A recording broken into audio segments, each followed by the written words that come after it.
नमस्कार. सुहाना अंबारी मसाले को प्रेझेंट्स होम मिनिस्टर भारत दौरा को पावर्ड बाय अँटीबॅक्टेरियल एक्सो च्या भागात मी आदेश बांदेकर आपल्या सगळ्यांचं मनापासून स्वागत करतो. इंदूरमधून आपल्या सगळ्यांना आदेश बांदेकरचा नमस्कार. मुक्ता अमित कुलकर्णी या वहिनींना भेटणार आहोत.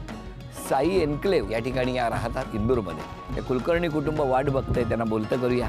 चला भेटूया इंदूरमधल्या या थंडगार हवेमध्ये, कारण इतकी छान हवेची झुळूक येते आहे. अशा थंड वातावरणामध्ये अशा छान गप्पा मारूया आणि आनंद देऊया कुलकर्णी कुटुंबाला. मी सौ मुक्ता अमित कुलकर्णी. आधी मी टीचर म्हणून जॉब करायचे लग्नाच्या आधी, पण आता लग्न झाल्यापासून मी एक हाऊसवाईफ आहे आणि मुलीला सांभाळते. आणि माझी मुलगी मला हाऊस मेकर असं म्हणते. इंदौरमध्ये आल्यापासून जेव्हा जेव्हा मराठी माणसं भेटलीत त्यावेळेला असं वाटलंच नाही की आपण कुठल्या वेगळ्या राज्यात आहे. जेवढे आपलेपणा तिकडे आहे तितकाच आपलेपणा आपुलकी इंदौरमधल्या लोकांमध्ये पण आहे. फक्त महाराष्ट्रीयन लोक असंच नाही, पण ओव्हरऑल सगळ्या लोकांमध्ये तेवढं आपलेपणा आहे, तेवढी आपुलकी आहे. जेव्हा मला असं कळलं की भाऊजी माझ्या घरी येणार आहेत, तर सगळ्यात पहिले तर मला खूप शॉकिंग होतं. ते मला पहिले विश्वासच बसला नाही, पण मग मला खूप आनंद झाला त्या गोष्टीचा. आणि मग मी हळूहळू तयारीला सुरुवात केली आणि खूप भारी वाटतंय, मला खूप छान वाटतंय भाऊजी येणार आहेत तर माझ्यासाठी.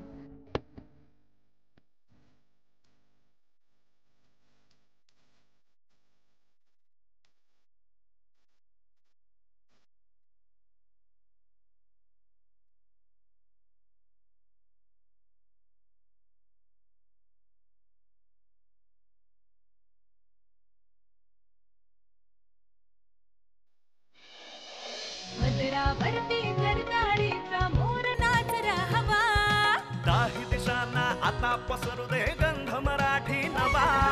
Home minister, home minister, home minister, home minister. नमस्कार. आवाजाला काय झालं? दडपण आलंय थोडंसं.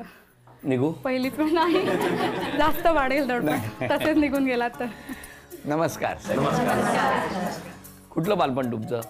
बालपण माझं जळगाव जिल्ह्यामध्ये मुक्ताईनगर तालुका आहे, तिथलं कुऱ्हा काकोडा नावाचं एक गाव आहे, तिथलं माझं बालपण. कितवी पर्यंत तिकडे होता? 10वी पर्यंत मी तिथे होते. घरी कोण कोण होतं? घरी आई, बाबा आणि दादा. काय करायचे आई बाबा? बाबा शिक्षक होते, रिटायर्ड शिक्षक आहेत आता. आई हाऊसवाईफ आणि दादाचं पण शिक्षण. आणि तुम्ही, तुमचं बालपण? जळगावमध्ये मारुती पेठ म्हणून आहे, तिथलं माझं बालपण. मग तुमच्या घरी कोण कोण होतं? माझ्या घरी बाबा असायचे. 2003 साली बाबा वारले.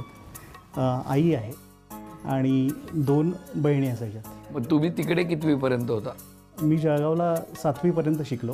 त्याच्यानंतर 7वी ते 10वी आजी आजोबांकडे जामनेर म्हणून गाव आहे, तिकडे शिकलो. त्याच्यानंतर मग मी गव्हर्नमेंट पॉलिटेक्निक वाशिमवरनं डिप्लोमा केला मेकॅनिकल इंजिनिअरिंगचा. कोपरगाववरनं इंजिनिअरिंग पूर्ण केलं. नाही, मग दोघेही जळगावमध्ये होता, मग इंदोरमध्ये कधी आला? साधारण 2011मध्ये इथे नवीन कंपनी सुरू झालं, तर तिथे मला चान्स मिळाला प्रोजेक्टमध्ये. अच्छा, मग तिकडनं नोकरीनिमित्त तुम्ही? नोकरीनिमित्त मी इकडे आलो. मग कशी भेट झाली दोघांची? भेट म्हणजे आई वडिलांनीच घालून दिली. म्हणजे काय? 2010मध्ये माझं शिक्षण पूर्ण झालं. त्यानंतर आईबाबांना असं वाटलं की आता लग्नाचं वय झालं आहे, म्हणून एक ऋग्वेदी पत्रिका म्हणून पत्रिका असते, त्याच्यामध्ये माझं नाव नोंदवलं. तर माझ्या लहान्या नणंदबाई असतात, भार्गवी कुलकर्णी, अकोल्याला असतात त्यांनी ते स्थळ पाहिलं, त्यांना सुटेबल वाटलं, म्हणून त्यांनी बाबांना कॉल केला आणि बाबांनी मग सासूबाईंशी कॉन्टॅक्ट केला. बरोबर. आणि मग ह्या लोकांनी आम्हाला भेटवलं.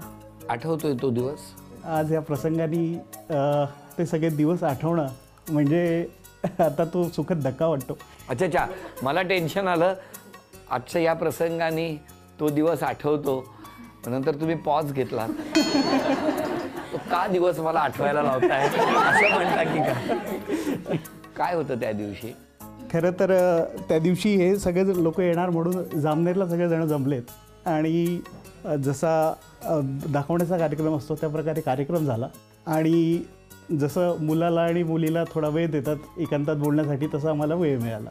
खरं तर त्या 10 मिनिटात जे संभाषण झालं त्याच्यावरनंच दोघं एकमेकांना सुटेबल आहे याची जाणीव झाली. कोणाला? मला तरी झाली, साहजिक मुक्ताला पण झालेली. काय जबरदस्ती आहे, त्यांना विचारूया ना. काय हो? मला तर आवडलेलंच होतं खूप. का? ते म्हणतात ना लव्ह ॲट फर्स्ट साईट वगैरे तसं. म्हणजे काय असतं? म्हणजे पहिल्यांदा पाहिलं मी, जे बोलणं झालं आमच्यामध्ये, जे इंटरॅक्शन झालं त्याच्यामध्ये मला अमित सगळ्या बाबतीत सगळ्या व्ह्यूनी खूप आवडले. काय सांगता? हो हो. मग मला सांगा, लव्ह ॲट फर्स्ट साईट असं म्हणाला म्हणजे मला नाही? हो ना. हां, मग ह्याला अरेंज मॅरेज कसं काय म्हणता? तोच ट्विस्ट आहे पुढे काय हो? की भेटवलं यांनी, मात्र लग्न आम्ही. खरं तर ज्या दिवशी आमच्या घरी बघण्याचा कार्यक्रम झाला त्या दिवशी आई, बाबा आणि मुक्ता अजून 3-4 स्थळांना सुद्धा दाखवण्यात आलेलं होतं. तुमच्या आयुष्यातला एखादा मसालेदार किस्सा सांगा. बाबांनी फोन केला होकाराचा, त्याच्यानंतर मला विचारून, म्हणजे फोन केला की तुमचा काय निर्णय आहे.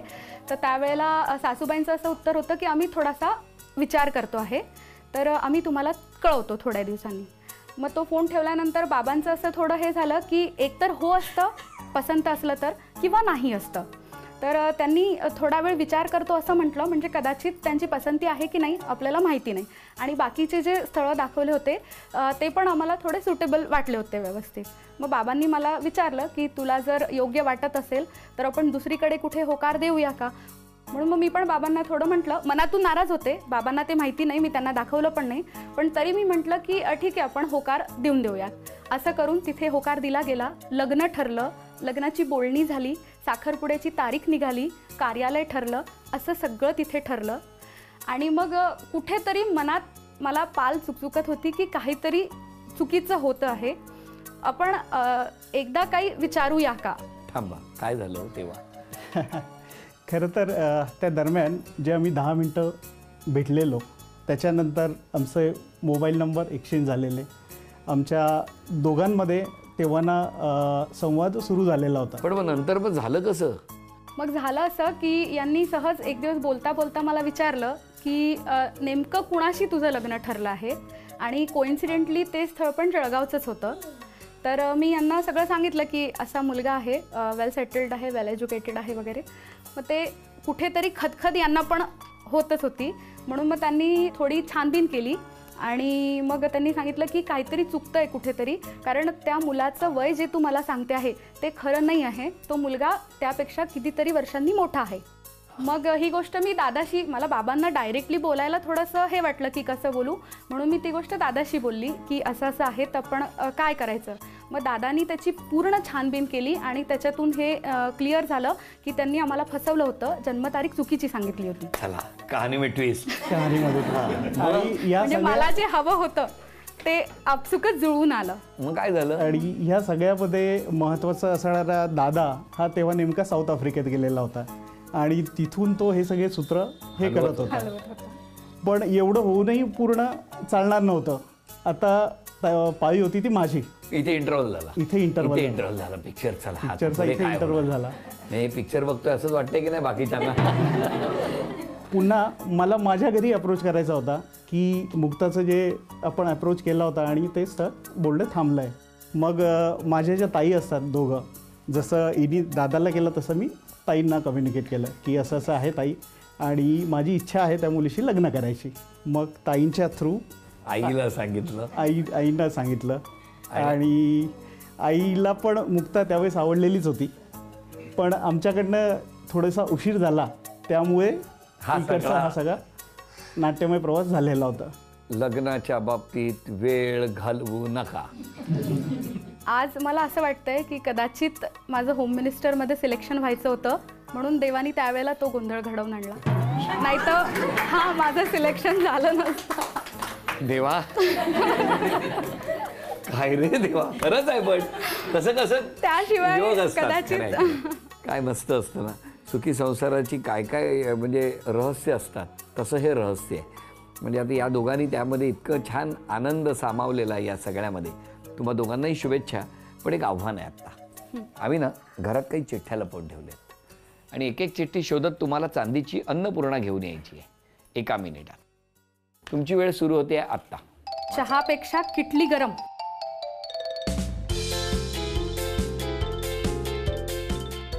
हांड्यावर हांडे 5. 10 सेकंद झाले. चहा करायचं भांड बघू. शोकेसमध्ये अंड्यावर अंडे 5. गरिबांचा काजू. दाण्यांच्या याच्यात, दाणे शेंगदाण्याच्या याच्यात. 30. सियावर रामचंद्र की जय. 40. रामाचा फोटो.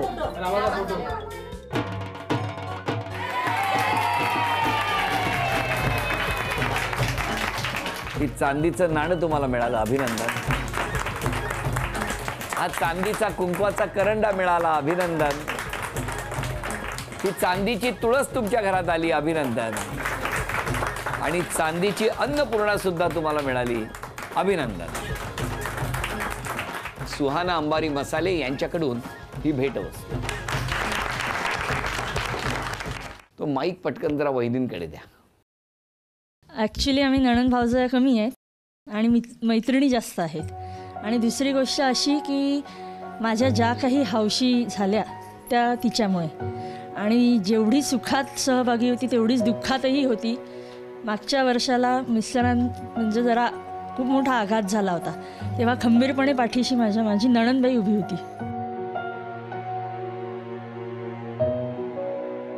दोघांचं म्हणजे फार जो संसार आहे तो फार चांगला चालू आहे. आणि एकमेकांना जे असतं ना की पूरक, जिथे आवर घालायची एकमेकांना तिथे बरोबर आवर घालतात आणि खूप चांगला संसार करतात. अमितजींचा स्वभाव फार शांत आणि एकदम बॅलन्स त्यांनी सांगितलं, खूप चांगला आहे. आणि आमच्या पाठीशी नेहमी ते दोघंजण प्रत्येक याच्यात उभे असतात. म्हणजे तुम्ही जे काही या सगळ्यामध्ये महत्त्वाचा रोल निभावला, हां हां, आता छान वाटतंय तुम्हाला? खूपच. म्हणजे असं वाटतं की ती अचिव्हमेंट होती एक. छान आहे स्वभावाने, मायाळू आहे. सुनबाई मायाळू आहे. खूप जीव लावते. तो नसताना माझं औषध पाणी दवाखाना सगळं व्यवस्थित करते. आता खुश आहात? दोघी लेकी वाटी लावल्या, पण असं वाटतं की आपण तिसरी घरी आणली. मुलगा देव लाखात एक हिरा आहे. असा मुलगा प्रत्येक आईला असावा अशी मी परमेश्वराला प्रार्थना करते. अरे वा. मुलगी माझी मुक्ता. हो, तुमचीच आहे. बोला. छान आहे स्वभावाला, राग वगैरे येतो पण तो तेवढ्या पुरता आणि केव्हा केव्हा खरा पण असतो राग. अच्छा. मला पण मदत करते आणि जावई तर खूप चांगलेच आहे. जास्त कोण चांगलं आहे दोघांत? जास्त दोघंही चांगलेच आहे. नाही, पण तरी सुद्धा त्याच्यात जास्त कोण चांगलं आहे? दोघंही चांगले. अरे हो हो, दोघंही चांगले. पण चांगलं जावई आले घरात. हा, जावई तर चांगलेच आहे, मुलासारखी आहे, शांत आहे, मनमिळाऊ. बाबांकडे हे दोघेही एकमेकाला पूरक आहेत आणि त्यांनी जो निर्णय घेतला त्या निर्णयाच्या पाठीशी मी उभं राहिलो, याचा आज मला खूप आनंद होतो. जावई म्हणजे माझा मुलगाच आहे. असं होतं की एक मुलगा आहे, आता 2 मुलं आहे, आणि एक मुलगी होती, आता 2 मुली आहे. एक सून आणि ही, याच्यात काही फरक नाही. एखाद वेळेला दोघांच्या याच्यात जावयाची बाजूच मला घ्यावीशी वाटते, त्याच्यामुळे ती माझ्यावर रागवते. पण तरीही जर तिचं योग्य असेल तर तिची बाजू घेतो, पण सहसा जावयांच्या पाठीशी मी उभा असतो प्रत्येक वेळेला. याच्यात बरंच काही सांगून गेले ना ते. मी मुक्ताची मैत्रीण, म्हणजे आम्ही दोघी एकदम खास मैत्रीण, सगळं शेअर करतो. 2-3 वर्ष झाले आम्ही भेटलो, पण असं वाटतं की खूप म्हणजे मागच्या जन्मीचे आमचे ऋणानुबंध आहे. बिलकुल असं सगळ्या गोष्टी एकमेकींना सांगतो की तू कुठे चुकते, ती मला सांगते की मी कुठे चुकते. आणि माझं तिच्याशी एकच म्हणणं आहे की ती जशी दुसऱ्यांची केअर घेते, तिने स्वतः पण आपली केअर घ्यायली पाहिजे तशीच. तुमच्याबद्दल काही तक्रारी आहेत? एखाद्या गोष्टीचा खूप विचार करत राहता तुम्ही सतत. राग खूप पटकन येतो, नुसता येत नाही, आलेला तो चेहऱ्यावर दिसतो आणि एकदा आला की जात नाही. काय म्हणणं आहे या सगळ्या गोष्टींबद्दल? अगदी बरोबर आहे जे आहे ते लिहिलेलं. मला खरंच येतो, थोडासा राग येतो. हव्या तशा थोड्या गोष्टी झाल्या नाही की थोडासा येतो राग. स्वतःमध्ये एक बदल करायचा असेल तर कुठला? राग कमी नाही करणार मी. नाही, कारण माझा जो राग असतो तो वाजवी असतो. नाही, पण असं कसं, जरा कमी केलं तर बरं होईल ना. नाही, मग माझं म्हणणं आहे की दोघं हातांनी होतं ते, समोरच्यानी पण तेवढा हात मला द्यावा, म्हणजे मला मदत होईल. मी आता भांडायला किंवा वाद घालायला नाही, अजिबात नाही. पण आता सुद्धा जर तुम्ही तो मुद्दा सोडत नसाल तर तुमच्याकडे शांत राहण्याशिवाय कुठलाच पर्याय नाही. 9 वर्ष तुम्ही का शांत राहता आणि कमी बोलता हे मला आज कळलं.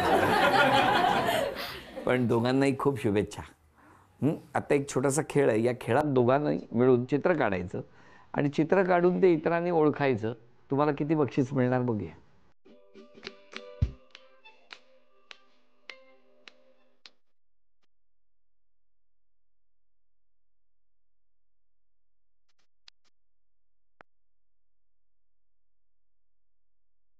इडली सांबार, 10 फळांची टोकरी, बोलायचं. इडली सांबार, 7 पुरी भाजी, पुरी भाजी, छोले भटुरे, 4 3 2 खीरपुरी, वेळ बासुंदी पुरी, संपली.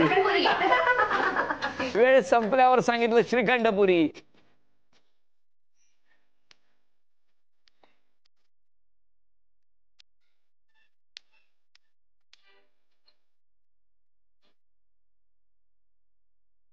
दहा 9 बोलायचं नाही, बोलायचं नाही.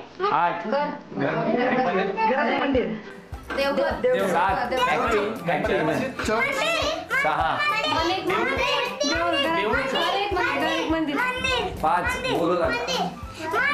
4 मंदिरातला घंटा, ध्वज, 3 पूजा, 2 झंडा, 1 वेळ संपली. देवघर, 2 हत्ती आहेत, अन्नपूर्णा मंदिर. पण तुम्ही बोलायलाच एवढी घाई करत होता. काय तुम्ही काय सांगितलं? घर एक मंदिर. चित्रपटाचं नाव सांगितलं.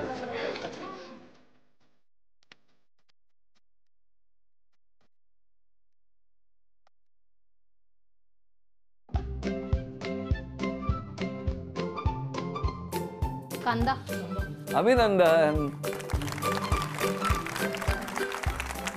3 अपेक्षा सांगावं मिस्टरांकडून. झोप थोडी कमी करायला हवी. मान्य. मान्य. दुसरी, गरजेपेक्षा जास्त शांत राहतात. मी बोलकी आहे, त्यामुळे बोललं पाहिजे. बोलणं वाढवलं पाहिजे. मान्य. मान्य नाही होणार आहे ना बदल. हो होणार आहे, नक्की होणार आहे. तिसरं, वेळ थोडा कमी देतात. घरी काय हो बऱ्याच वेळा कामाच्या व्यापामुळे नाही शक्य हो. नाही शक्य जरा होत. काढा पण तरी पण आता रेग्युलरली जे पूर्वी वीकेंड कसं तासभर बोलायचे. हा, माझा तोच पॉइंट आहे. तुमचा तोच आहे हो, हो. ना? मला कळला होता तो हो. point. की त्यावेळेला कसा वेळ मिळायचा आणि मग आता का नाही असं मॅनेज का नाही? खरं आहे ना. मग आता काढा वेळ. हो नक्की. पाहिजे इथे तुम्ही बसा, त्यांना आत बसवा आणि तासभर बोला. तुमच्या 3 अपेक्षा सांगा वहिनींकडून. ती ज्या प्रकारे सगळ्या गोष्टी करते, मॅनेज करते, तर माझ्यामध्ये एवढी शक्ती असावी की मी तिला प्रत्येक गोष्टीला सपोर्ट मला तिला करता यायला हवा. या सगळ्या व्यापामध्ये तिने स्वतःचं आयुष्य आणि तिचं करिअर ह्या गोष्टींकडे थोडंसं दुर्लक्ष झालं आहे. तर ते मला तिच्यासाठी व्यवस्थित सेट करून देता यावं आणि तिने तिचं करिअर सुरू करावं. काय हो मग आता हे जे काही त्यांनी व्यक्त केलं त्याच्यासाठी तुमचे काय प्रयत्न असणार? प्रयत्न करीन मी त्यांच्या मदतीने करिअर सेट करेन. आज क्षमा मागायची असेल तर कोणाची? क्षमा मागायची तर आज वडिलांची मागायची आहे मला. कारण त्यांची खूप इच्छा होती की मी आयुष्यामध्ये काहीतरी चांगलं करिअर करावं, स्वतःच्या पायावर उभं राहावं. पण मी नेहमीच एक ॲव्हरेज स्टुडंट राहिलेली आहे. त्याच्यामुळे त्यांची ती जी इच्छा होती ती मी पूर्ण नाही करू शकली आहे. म्हणून मला क्षमा मागायची. तुम्ही क्षमा मागायची तर कोणाची? आईची मागेन की तिने ज्या कठोर परिश्रमाने आम्हाला सगळ्या बहीण भावंडांना वाढवलं आणि जे सुख आम्ही तिला द्यायला पाहिजे ते आम्ही अजून पण तिला पूर्णपणे देऊ शकत नाही आहे. तरी त्या गोष्टीसाठी मी क्षमा मागेन आणि मी प्रयत्न करेल की या जगातलं जे सगळ्यात जास्त सुख असेल ते आम्ही आमच्या आईवडिलांना देऊ शकू. मी दोन्ही आईवडील, दोघी आईवडिलांना. कारण तुमचा हात तसा होता त्याच्यामुळे मला खूप छान वाटलं. तर तुम्हाला दोघांनाही शुभेच्छा, सगळ्या कुटुंबाला शुभेच्छा. तुमच्या सर्वांच्या सुखासाठी प्रार्थना करतो आणि या प्रार्थनेबरोबरच आता क्षण आलेला आहे तो सन्मानाचा.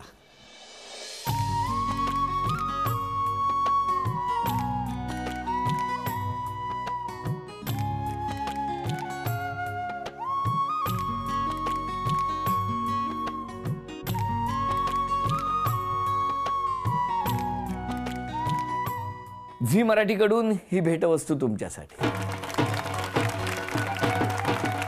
आणि वहिनींना तथास्तु पुणे आणि कोल्हापूर यांच्याकडून मिळते आहे पैठणी. अभिनंदन.